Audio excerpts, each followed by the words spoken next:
Wow, we're in week 6 already, and this review should be fairly short since it only encompasses Chapter 11. This week we're going just to talk about Chapter 11, Systematic Reviews and Clinical Practice Guidelines. So there are several components of a systematic review. This is one part or one instance of a secondary research study. Remember, secondary research is research done by a researcher or a group of researchers that didn't collect the original data. They review and summarize studies based on a focused clinical question. If there are statistical methods that are used, sometimes it's known as a meta-analysis, and this is where this group of researchers pool all of the data from the selected articles, and then they perform additional statistical analyses on these. A meta-analysis combines all that statistical data. And that's one of the biggest reasons that I did not want you to use a secondary research study as your critique, as your article critique. These are a little bit more sophisticated and they're a little bit more difficult to critique. So the systematic review should also have a PICO question, like you developed a PICO question for your EBP project. And I'm not going to go into this. There's another video that you should have watched earlier in the semester talking about PICO questions. Once the PICO question is identified, then it helps the researchers locate published and unpublished studies consistent with the question that they developed. Then they critically appraise the strength and the quality of the research articles that they collect, and then they synthesize the overall strengths and weaknesses of the study. Synthesis involves comparison, contrast, and analysis of all of those research studies that they found based on their research question. Then based on the identified PICO question, then they identify the studies to be included. They develop explicit methodology to reproduce their search, just like you should have written earlier in the semester. You were to write a summary of how you arrived at selecting your quantitative and qualitative articles for your EBP project. The authors of the systematic review should do the same thing. And then that's followed by critically appraising and synthesizing the strength and the quality of the evidence. Just like you are critically appraising the strength and the quality of each one of your individual articles, as well as your group qualitative article. They determine the strength and the quality in the same ways that you've been doing as you've critiqued your quantitative article and your qualitative article.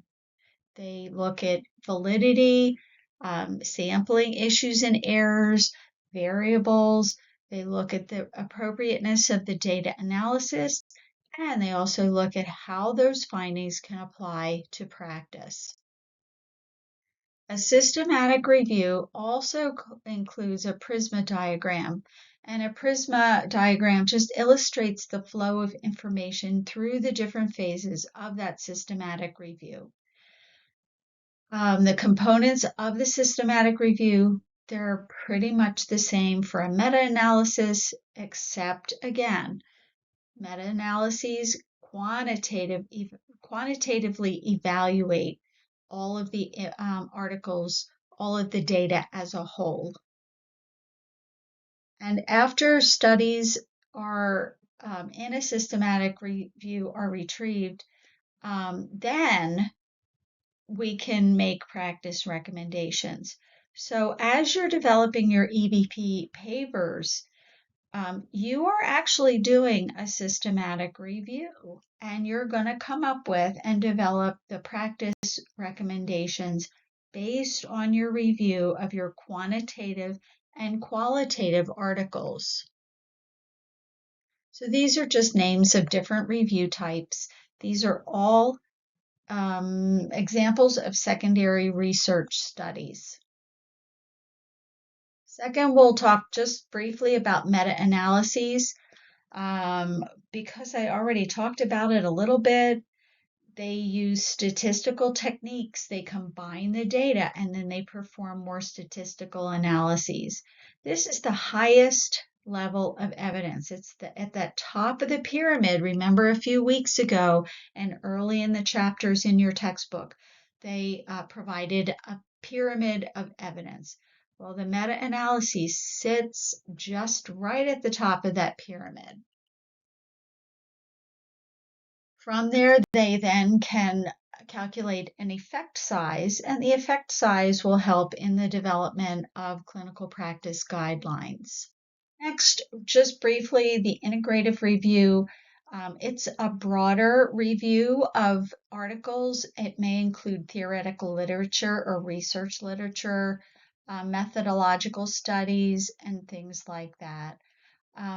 They do not use statistics to summarize or generate conclusions, but they do generate some conclusions based on the synthesis of the review.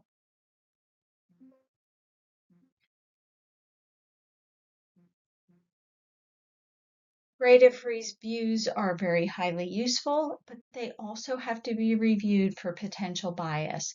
So you need to read these reviews with a very critical eye to critique for scientific rigor.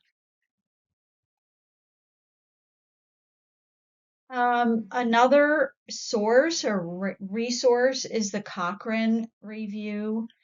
It's the largest repository of meta-analyses, and they prepare and maintain a body of systematic reviews that focus on healthcare interventions.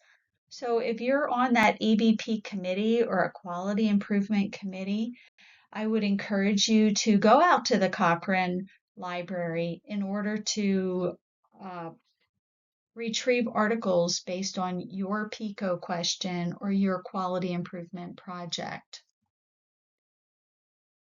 We talked a little bit about PRISMA already. Another acronym is MOOS, Meta-Analysis of Observational Studies in Epidemiology. These are just frameworks for review. Finally, the last couple of slides are clinical practice guidelines, and these are systematically developed to serve as a guide for a practitioner. These should be based in the evidence. They should have lots and lots of current references that guided the authors to develop the practice guidelines for the best outcomes. As you are on your nursing unit or in your field of study, working in your roles, you'll want to make sure that you retrieve current research articles in order to apply to those evidence-based practice guidelines.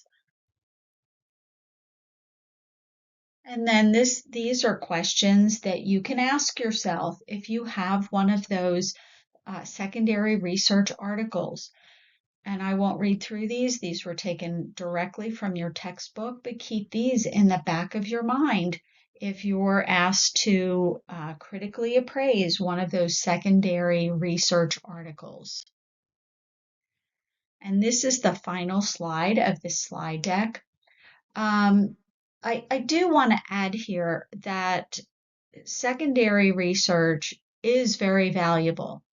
I don't allow you to critique it, but you are perfectly able to retrieve those secondary research articles to add to the background to help develop the problem or the question in your EBP papers. There's great value in them.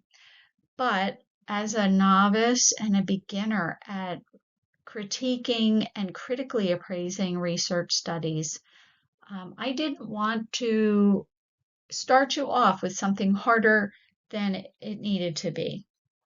Just understand that these secondary research articles are very useful and they can be helpful in developing the background and the introduction for your project. Please let me know if you have any questions, and I'm hoping that things are starting to come together.